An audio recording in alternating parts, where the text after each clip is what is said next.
January 26, 1943. Wolfschanz, the Wolf's Lair, East Prussia. Colonel General Kurt Zeitzler stood rigidly before Hitler's massive situation map, though his uniform hung more loosely than it had in autumn. He had shed more than 20 pounds, not from illness, but by choice, consuming only what the trapped soldiers of Stalingrad received. It was his quiet protest, a physical reminder of a catastrophe his Führer refused to face. In his hands he held a bundle of radio intercepts, each message more dire than the one before. When he spoke, he forced his voice into something steady. Mein Führer. The 6th Army reports they have ammunition for perhaps 48 hours. Their medical stores are exhausted. The men have eaten the horses. Now that the horses are gone, they are boiling leather belts for broth. The wounded are freezing to death. There is no fuel left for heat. Hitler's gloved hand drifted over the map, following the curves of the Volga River as if tracing a doctrine only he could see. He didn't look up. The airlift? Hitler began. The airlift is delivering 100 tons a day at best, Zeitzler said sharply, an interruption he had never risked before. 6th Army needs 500 tons merely to survive. 700 to fight. We have not reached 200 tons even once. Hitler's jaw clenched, but his eyes remained fixed on the red circle labeled Stalingrad, a circle now crushed beneath thick blue arrows representing Soviet armies. 3 months earlier, that same circle had symbolized the centerpiece of German ambition in the south. Now it marked a grave. Paulus must hold, Hitler murmured. I will not leave the Volga. Only 4 months earlier, this same map had glowed with sweeping German progress. Army Group South had advanced across the southern Soviet Union in a broad, triumphant arc, racing toward the Caucasus oil fields and the industrial city that bore Stalin's name. By early September, Friedrich Paulus' 6th Army had fought its way into Stalingrad itself, a brutal urban deathmatch where entire buildings changed hands by the hour. But the Germans had been winning. Street by street, ruin by ruin, Paulus's troops pushed the Soviets back to the riverbank. By November, they held nearly 90% of the city. Hitler had already declared victory inevitable. Then November 19th came. Under a snow-laden sky, Soviet artillery erupted north and south of Stalingrad, not at the city center, but at the overextended Romanian armies guarding its flanks. Within 4 days, Soviet spearheads met at Kalak, 40 miles west of Stalingrad. The ring closed. Nearly 290,000 Germans, Romanians, and auxiliaries were trapped. Zeitzler had been chief of staff for barely 2 months when the disaster struck. He immediately urged permission for a breakout while 6th Army still possessed fuel, ammunition, and mobility before the Soviet encirclement solidified. Hitler refused. The Luftwaffe will supply them, Gring boomed confidently during the first emergency meeting. 500 tons a day, I guarantee it. Across the table, Field Marshal Wolfram von Richthofen, the man actually responsible for executing this promise, had gone visibly pale. After the meeting, he seized Zeitzler's arm. It cannot be done, Richthofen whispered. Not with the aircraft we have, not at this range. The weather is worsening. Soviet fighters dominate the skies. This airlift is impossible. Tell the Führer, Zeitzler urged. I did, Richthofen replied bitterly. But Gring has spoken.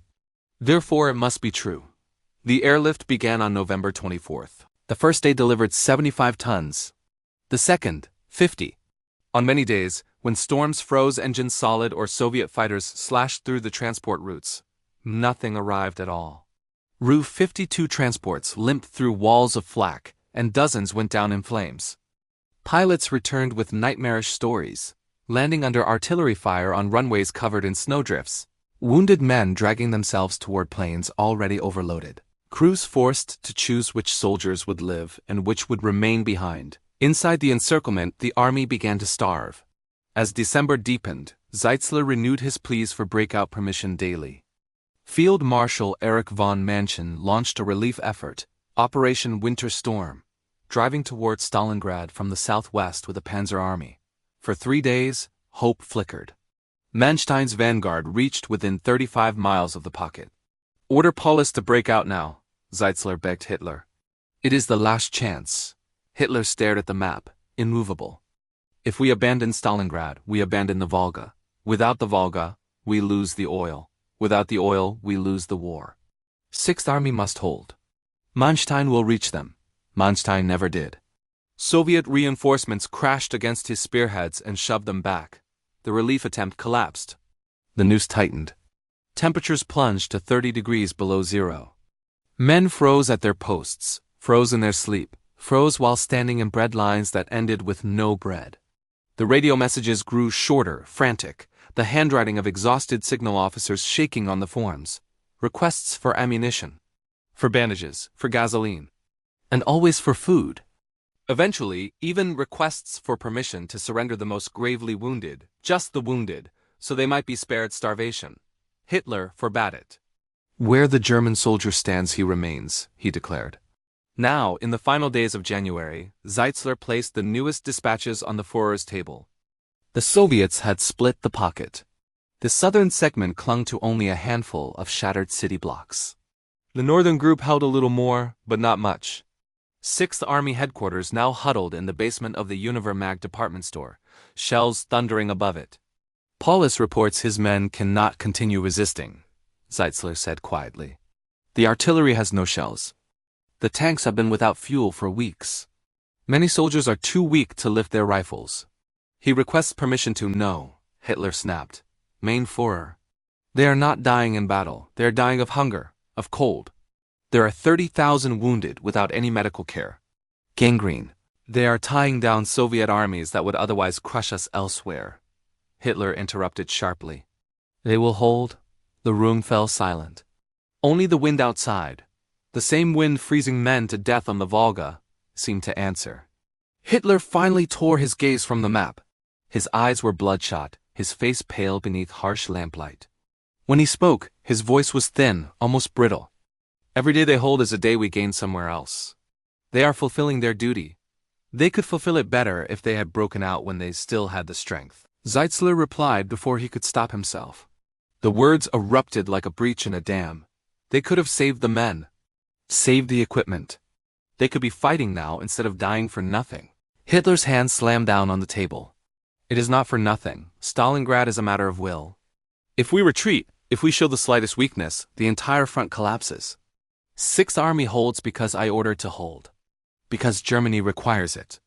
Because victory has no alternative. Zeitzler gathered the scattered reports, though his hands trembled, not from fear, but from exhaustion and hunger. He had starved himself in solidarity with the trapped soldiers. And now he stood in a heated, well-lit room arguing with a man who would not acknowledge reality. How long? Hitler's voice cut through the silence. What? Zeitzler asked. How long can they hold? Zeitzler looked at the most recent message, received only 2 hours earlier. Days, he whispered. Perhaps a week. No more. Hitler nodded slowly. Then, with a movement unexpected and strangely human, he pulled out a chair and sat. It was something he almost never did in these briefings. For a moment his facade cracked and he looked old, beaten by a war he pretended to control. Paulus must not surrender, Hitler said quietly. He must fight to the last man. He must show the Soviets what a German soldier is. He must create a legend. He's creating a graveyard, Zeitzler said. Hitler surged to his feet. You're dismissed. 4 days later, on January 30th, a radio operator descended into the freezing basement of the Univermag department store, 6th Army headquarters. Paulus sat hunched beneath blankets, his face hollow, his hands shaking uncontrollably from cold and starvation. Around him, staff officers lay on the floor like shadows of men, too weak to stand. The room stank of infection, sweat, and slow death. The radio operator handed Paulus a message. Hitler had promoted him to field marshal. Everyone understood what it meant. No German field marshal had ever surrendered. The rank came with an unspoken order: die rather than fall into enemy hands. Paulus read the message, then set it aside without expression. He had no pistol for a ceremonial end. No fuel for one last symbolic fight. Only a few hours of life left in a crumbling basement. Outside, Soviet troops were pressing in. Gunfire had grown sporadic, not because the attackers were easing their assault, but because the defenders had nothing left to fire. On February 1st, Paulus sent his final radio message to Hitler's headquarters. 6th Army, faithful to its oath and conscious of the importance of its mission, has held its position to the last bullet for Führer and fatherland. It was a fabrication. They had run out of ammunition weeks earlier. But it was the ending Hitler demanded, the legend he wanted. After that, the radio fell silent. The next day, Soviet soldiers stepped cautiously into the basement of the Univermag. They found Paulus and what remained of his staff barely alive, sitting among the dead and near dead. The field marshal surrendered without resistance. Across what remained of the pocket, 91,000 staggering, skeletal survivors emerged from bunkers and ruins. Their faces were hollow, their uniforms shredded by frost and shrapnel. Many were so weak they collapsed in the snow the moment they stepped into the open. Only 6,000 of them would ever return to Germany. When the report arrived at the Wolf's Lair that afternoon, Zeitzler delivered it personally. Hitler read the telegram once, then again, and again. His complexion shifted from pale to flushed rage. "He surrendered," Hitler whispered. "He surrendered." Then the whisper broke into a scream. "I gave him a field marshal's baton.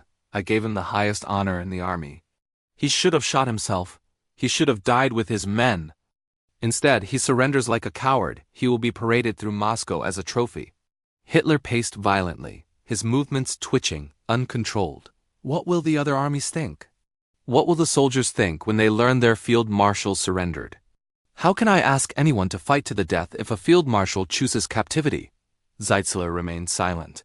What words could possibly matter?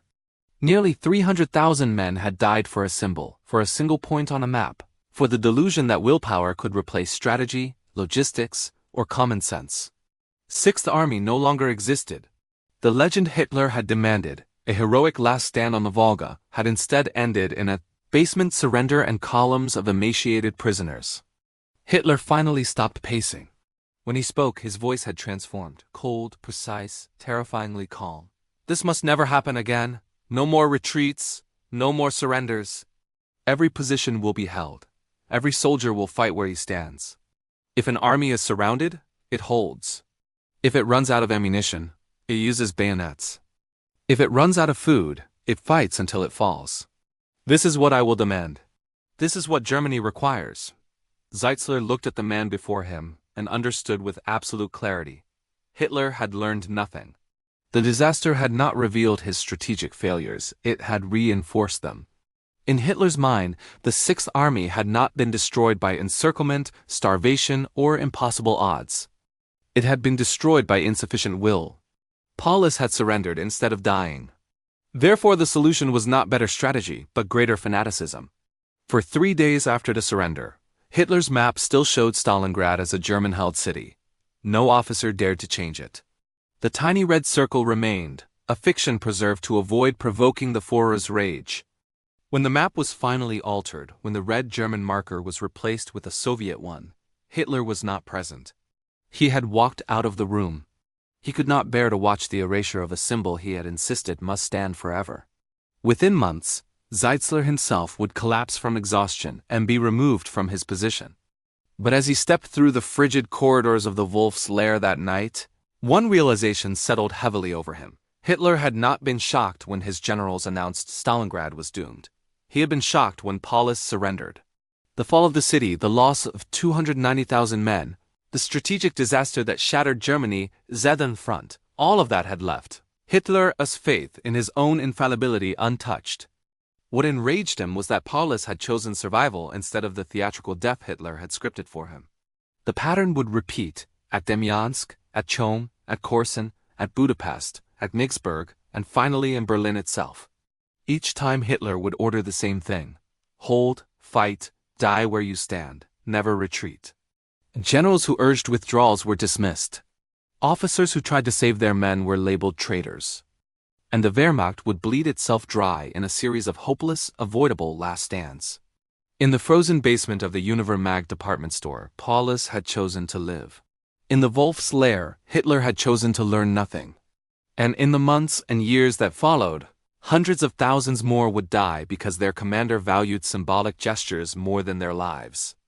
That was Hitler's true response when his generals told him Stalingrad was lost: denial, rage, and the vow to repeat the same mistakes until there was nothing left to sacrifice.